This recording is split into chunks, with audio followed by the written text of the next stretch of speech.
Starting next September, mobile phones will be banned in schools across France.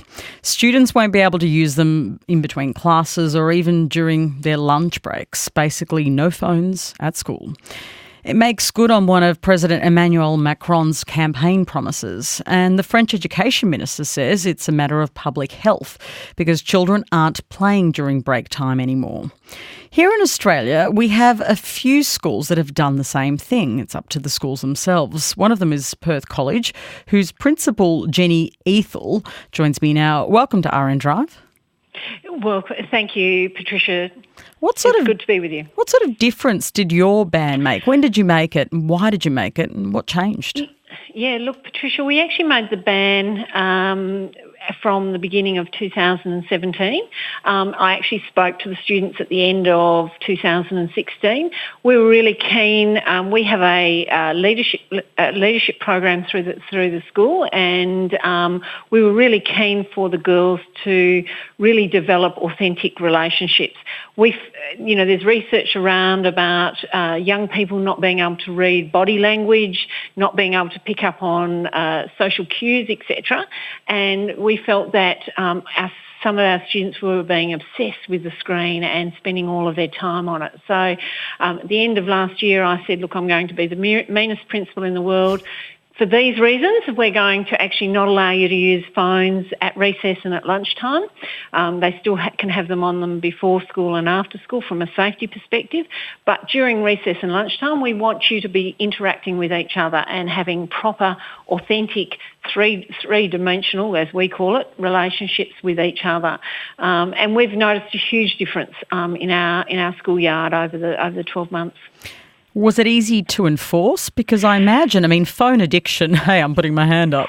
I'd find that rule hard to fit into, I've got to say. How did the students cope? Look, I have to say our leaders were really on board. By the time they got to Year 12, they could understand why we were doing it, and so they helped us lead the way with it. And so because we had the girls on board, because we presented the why, and I think it's really important to present the why to the students, not everyone was happy, but they embraced it. And I think now, and certainly the feedback from the girls has been, they're glad that that's happened and that they really enjoy the fact that there's no peer pressure to be on their phones, to be, that fear of missing out, the Snapchatting, all of those sorts of things, and that they're really developing great relationships. The noise level in our playground has gone up enormously. Now that's directly related to chatter. It's, girls are out there playing table tennis, they're playing handball, they're doing more active things at recess and lunchtime. They're also engaging with opportunities around the school. So we've got an innovation and entrepreneurial space called The Hive. We've got more girls involved in that. We've got more girls getting involved in the robotics. And I think are developing better communication, better relationship skills, because we know that communication is 70% non-verbal. So it's really important to be able to read those facial expressions. I speak with my hands. I'm waving my hands around talking to you. You can't see that on the phone. But that's about conveying a message and conveying your enthusiasm, conveying how you feel. And so we're really happy with it. We're not against technology. We still use, and girls can still use their phone within the classroom if it's part of a project, etc.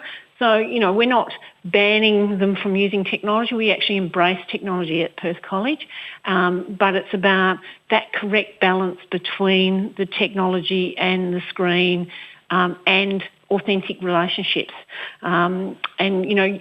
I'm sure you're aware of the wave of mental health issues that we're seeing in young people, and we've taken a really proactive approach to that through our leadership program Inside Out, which is done through the lens of positive psychology.